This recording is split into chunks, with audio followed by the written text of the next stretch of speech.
रोज रात को मेरे जेठ जी के कमरे से चीखों की आवाजें आती थी। मेरी जिठानी जी कब की मर चुकी थी। जेठ जी का राज जानने के लिए एक रात मैं उनके कमरे में छुप गई। फिर जेठ जी ने जो किया, जब मैंने पहली बार वो दिल दहलाने वाली चीखों की आवाजें सुनी तो मैं पूरी तरह से घबरा गई थी। मैं गहरी नींद से हड़बड़ा कर उठ बैठी और चीखने चिल्लाने की आवाज पूरी हवेली में गूंज रही थी। उस समय चारों ओर सन्नाटा था। मेरे कमरे में बहुत अंधेरा था। मैंने कांपते हुए हाथ से लैंप जलाया। मैंने टाइम देखा तो रात के 1:30 बज रहे थे और चीख पुकार की आवाजें पूरी हवेली में गूंज रही थी। मैं हैरान थी कि मेरी बगल में लेटे मेरे पति रमेश अब भी गहरी नींद में सोए हुए थे। इतने शोर में उन्हें नींद कैसे आ सकती थी। कल ही तो मैं रमेश की दुल्हन बनकर इस घर में आई थी। मेरी शादी बड़ी धूमधाम से रमेश से हुई थी। मैं बहुत अमीर परिवार की बहू बनी थी। मैं भी एक अमीर खानदान से थी। मेरे सास ससुर कब के मर चुके थे। जेठ जी बहुत देखरेख वाले इंसान थे। मैं उनके व्यवहार को अच्छी तरह से जानती थी। मेरी रमेश से लव मैरिज की शादी थी। हमने एक दूसरे को शादी के लिए खुद ही पसंद किया था और हम दोनों ही अमीर खानदान से थे, इसलिए किसी को भी इस रिश्ते पर एतराज नहीं हुआ। मेरी शादी की पहली रात थी। उसी रात मैंने हवेली में चीखें सुनी थी। एक लड़की की चीखों की आवाज थी, जैसे वो अपनी मदद के लिए किसी को पुकार रही हो। पहले तो मैंने सोचा कि कमरे के बाहर जाकर देखूं कि आवाजें किसकी है, कौन है जो इस वक्त इस तरह तेज आवाज से चिल्ला रहा है। लेकिन मैं एक दिन की दुल्हन थी तो यूं कैसे मुंह उठाकर कमरे से बाहर निकल सकती थी। आधा घंटा यह आवाजें गूंजती रही। उसके बाद शांति सी छा गई। मुझे रमेश की नींद देखकर बड़ी हैरत हो रही थी। वो इतने शोर में कैसे सो सकता था। लेकिन कुछ देर के बाद आवाजें आनी बंद हो गई, जैसे कभी शोर हुआ ही ना हो। मैं दोबारा से लेट गई और अब मेरी आंखें से नींद कोसों दूर जा चुकी थी। मेरा दिमाग बार बार उस चिल्लाने वाली लड़की की तरफ जा रहा था। कौन थी वो लड़की और वो ऐसे क्यों चिल्ला रही थी और उसकी आवाज पर सब लोग क्यों खामोश थे, वरना एक हलचल सी मच जानी चाहिए थी। फिर मुझे कुछ डर सा महसूस होने लगा था, क्योंकि जहाँ ये हवेली बनी हुई थी वहाँ आसपास केवल जंगल ही थे। गांव तो 3-4 मील की दूर पर थे। मैं कुछ दिनों के लिए गांव आई हुई थी, क्योंकि मुझे रहना तो शहर में ही था। शादी से पहले मेरी यह बात तय हुई थी कि और शहर में भी इन लोगों का बंगला बहुत खूबसूरत बना हुआ था और हवेली तो इतनी बड़ी थी कि ना जाने कितनी कमरे यहाँ पर बने हुए थे। यहाँ का बगीचा बहुत बड़ा बना हुआ था। मुझे तो इस हवेली में घुसते ही किसी महल के जैसा लगने लगा था। मैंने बस थोड़ी सी नजर ही डाली थी, लेकिन यहाँ की अमीरी देखकर मैं चौंक सी गई थी। मेरा कमरा फूलों और कैंडल से सजाया गया था। मैं खुद पर जितना भी गुरूर करती उतना ही कम था। हम दोनों को देखकर सब दिया बाती के जोड़ी कहते थे। मगर आज की रात जो कुछ मैंने सुना था, मेरे दिमाग ने काम करना बंद कर दिया था। ना जाने कब सोचते सोचते मैं फिर से नींद की वादियों में खो चुकी थी। सुबह रमेश प्यारी सी मुस्कान लिए मुझे जगा रहा था। कहने लगा, उठ जाइए मैडम जी, यह मुंबई नहीं है जो आराम से चादर तानकर सोई ही रहोगी। मैंने धीरे धीरे आंखें खोली तो वो उठ चुका था। रमेश बिस्तर से उठकर अपने कपड़े निकाल रहा था। मुझसे कहने लगा कि तुम्हारा सामान ड्रेसिंग रूम में पड़ा है और तुम्हें वहीं पहनना है। वो मुझसे कहकर वॉशरूम में चला गया। मैं बिस्तर से उठकर बैठ गई। पहले तो मुझे ऐसा लगा कि रात वाली बात शायद मेरा कोई वहम ही था। मैं वही बात सोचते सोचते ड्रेसिंग रूम में चली गई और जो मेरे ही कमरे में बना हुआ था, इतना भारी भरकम जोड़ा देखकर मेरी आंखें फटी की फटी रह गई। मैंने फ्रेश होने के बाद बहुत ही मुश्किल से उन कपड़ों को पहना था। रमेश कमरे से जा चुका था तो कुछ लड़कियां मुझसे पूछकर मेरे कमरे में आई और मुझे जेवरात पहनाने लगी, तैयार करने लगी। जब मैं सज धज कर बाहर आई तो मेरे जेठ जी सामने कुर्सी पर बैठे थे। उन्होंने मुझे देखा और मुस्कुराने लगे। फिर मेरे पास आए और मुझ पर हजारों के नोटों की बारिश करके मेरा स्वागत किया। फिर मुझे बाहर ले गए, जहाँ गाँव की औरतें मुझे देखने के लिए कब से मेरा इंतजार कर रही थी। गर्मी और धूप में न जाने वो कब से बाहर बैठी थी। वो मेरी एक झलक देखने के लिए वहाँ पर बैठी हुई थी। मेरे जेठ जी कहने लगे, यह हमारे घर की नई मालकिन है, रमेश की बीवी। सभी औरतें मुझसे नमस्ते करने लगी। मैं थोड़ी देर से ज्यादा वहाँ रुक नहीं पाई थी। तेज धूप ने मेरी हालत खराब कर दी थी। जल्दी जल्दी मैं अंदर आ गई और अपने कमरे में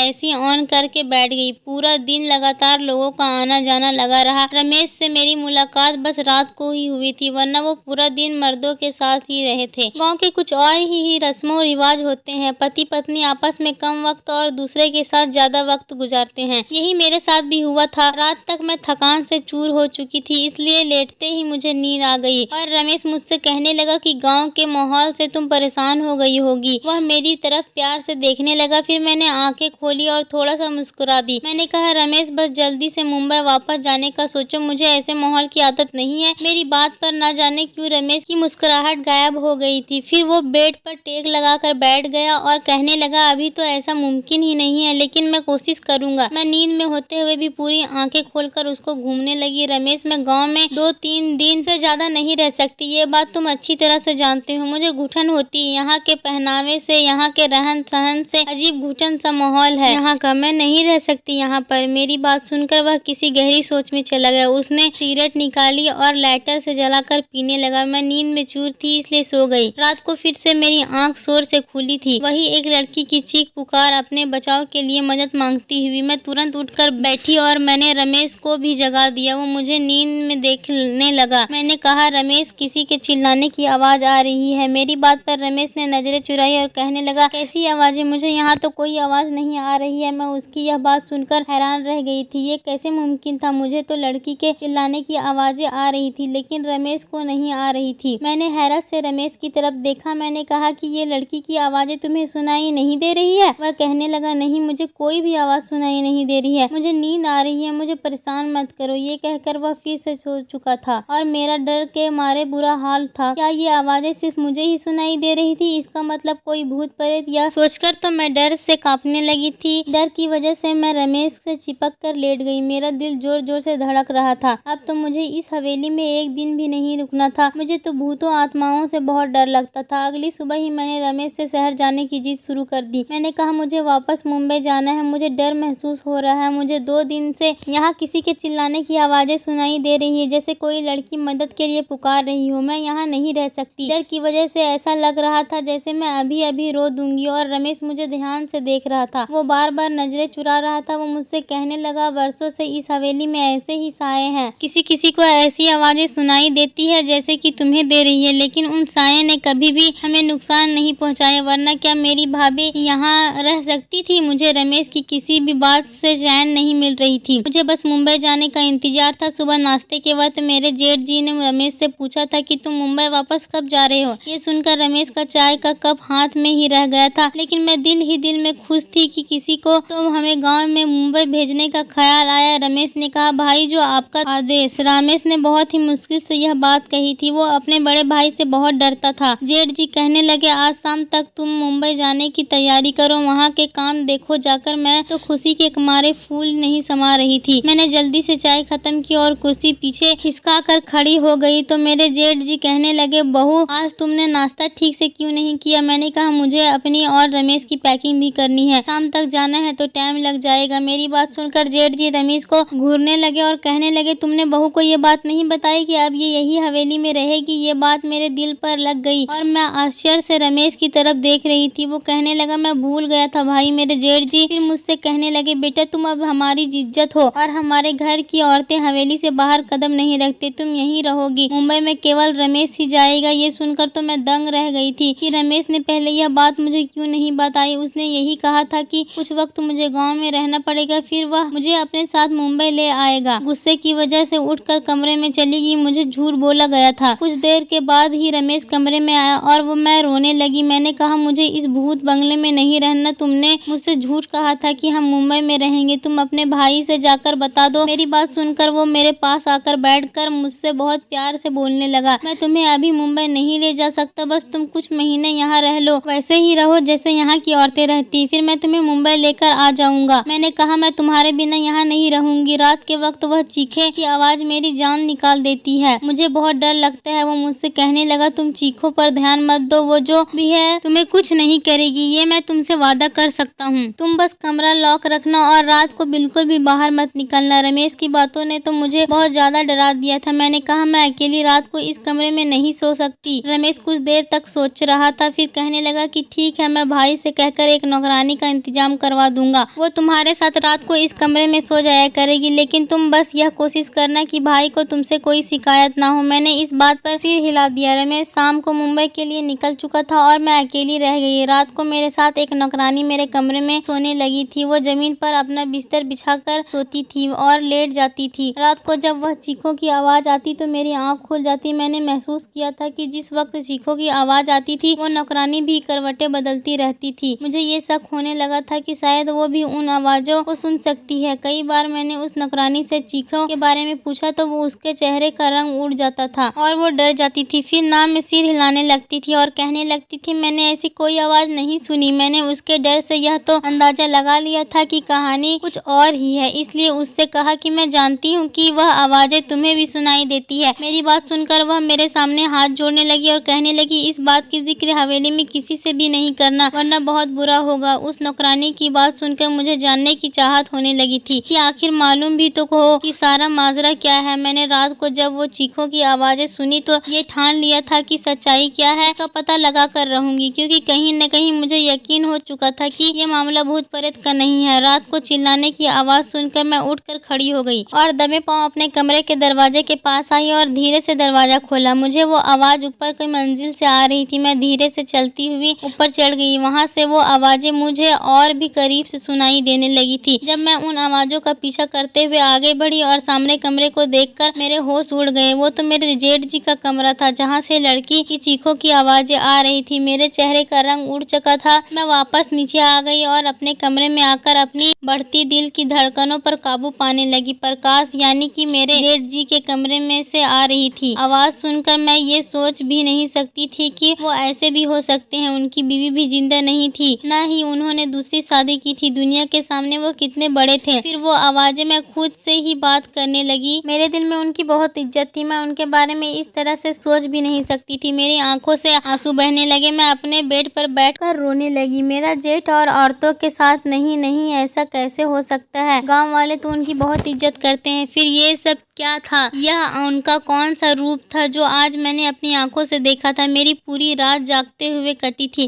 क्योंकि मैं उनके बारे में ऐसा सोच भी नहीं सकती थी। सुबह नाश्ते पर वो उसी तरह बैठे थे, मेरी आंखें देखकर चाय पीते हुए कहने लगे, रमेश ने फोन पर बात नहीं की मेरी बहू से, तभी रो रो के आंखें सुलझा ली है। उनकी बात पर मैंने कोई जवाब नहीं दिया। मैं खुद ही मुस्कुराने लगी। फिर बोले कि रमेश वहाँ बहुत बिजी है, शायद इसलिए फोन नहीं कर पाया होगा। मैंने उनकी बात का कोई जवाब नहीं दिया। आज तो उनकी शक्ल देखने का भी मन नहीं कर रहा था। कैसा दोगला इंसान था। दिन में नेक और रहमदिल बंदा रहता था और रात को ये सोचकर ही मेरा शरीर कांपने लगा था। मैं सोच ली थी कि अब उनका पर्दाफाश करके ही रहूंगी, लेकिन मैं नहीं जानती थी कि मैं अपने लिए कितनी बड़ी मुसीबत खड़ी करने जा रही हूँ। जब मैंने वही आवाजें दोबारा सुनी तो मैं फिर उसी कमरे के बाहर चली गई। कमरे के हॉल में देखने लगी तो एक 16 साल की लड़की थी। गाँव की लग रही थी। उसके चेहरे से उसका दर्द साफ साफ पता चल रहा था।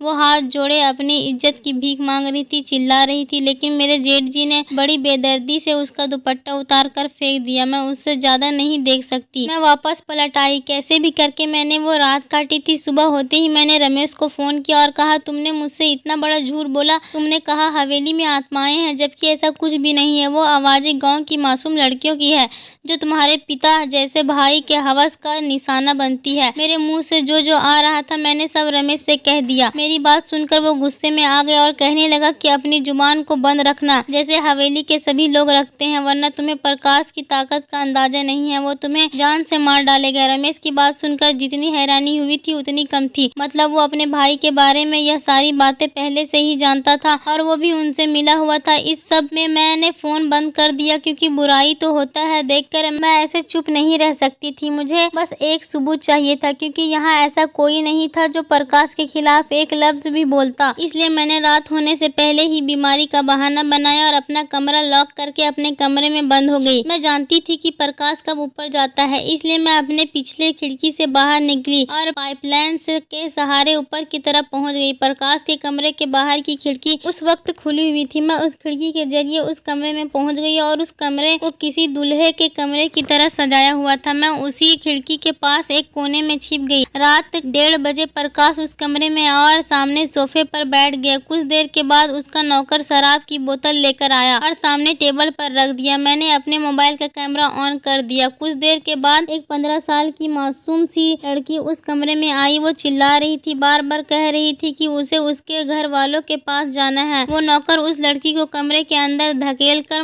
कमरा बंद करके चला गया। प्रकाश एकदम आराम से सोफे पर बैठा उस लड़की की बेबसी का तमाशा देख रहा था, जो बहुत ज्यादा रो रही थी, दरवाजा पीट रही थी, अपने बचाव के लिए मदद मांग रही थी, जिसकी चीख पुकार हवेली की बेजान दीवारों में गूंज रही थी। वहाँ के लोग इस जुल्म पर बिल्कुल खामोश थे। वो लड़की जब दरवाजा बजाकर थक गई तो प्रकाश के पास आकर हाथ जोड़ने लगी और कहने लगी, प्रकाश साहब मुझे छोड़ दो, मुझे जाने दो, मैं तुम्हारी बेटी की उम्र की हूँ, मुझ पर तरस खाओ। उसकी बातें सुनकर मेरा जेठ गुस्से से उठा और उसके बाल पकड़कर कहर भरी नजरों से देखकर उसे बोला, किसी नीच जात की लड़की, तेरी इतनी हिम्मत कि तू मेरे सामने जुबान चलाए। तुझे मैं बताता हूँ कि मेरे सामने जुबान चलाने वालों का मैं क्या अंजाम करता हूँ। ये कहकर उसने उस लड़की को बड़ी जोर से जमीन पर पटका, फिर उसकी गर्दन पर अपने पैर से मारने लगा। वो लड़की दर्द से बिलबिला उठी थी और मैं ये सब नहीं देख पा रही थी। न जाने कैसे मैंने खुद को काबू में किया। वहाँ खड़ी ये सब कुछ देख रही थी मैं। फिर मेरे जेठ ने उस लड़की को पकड़कर बिस्तर पर पटका और अपना सिगरेट जलाकर जैसे ही उसने लड़की के चेहरे पर लगाया, उस लड़की की चीख के साथ साथ मेरी भी चीखें निकल गई। प्रकाश तुरंत ही वहाँ से पीछे हटा। मेरी चीख सुनकर वो समझ गया था कि कमरे में उस लड़की के अलावा कोई और भी है। इससे पहले कि वह मुझे ढूंढता मैं उसी खिड़की से बाहर निकल गई, लेकिन शायद वो मुझे देख चुका था, क्योंकि मैं कोई प्रोफेशनल जासूस तो नहीं थी, एक आम सी लड़की थी। मैं जिस रास्ते से आई थी उसी रास्ते से नीचे उतर गई, लेकिन अपने कमरे के बजाय हवेली के पीछे चली गई। मैं वहीं जाकर छुप गई। मुझे पूरी हवेली में एक हलचल सी महसूस हुई थी। बहुत से कदमों की आवाजें सुनाई दे रही थी। मैं एक घनी झाड़ी में छुप गई। बहुत से नौकर टॉर्च जलाकर मुझे ढूंढ रहे थे। मैं तो सांस लेना ही भूल गई थी। मुझे डर था कि अब मैं पकड़ी जाऊंगी। कुछ देर के बाद नौकर वहां से चले गए। उनके जाते ही मैंने सुकून की सांस ली। मैं एक बड़े से पेड़ पर चढ़ने लगी जो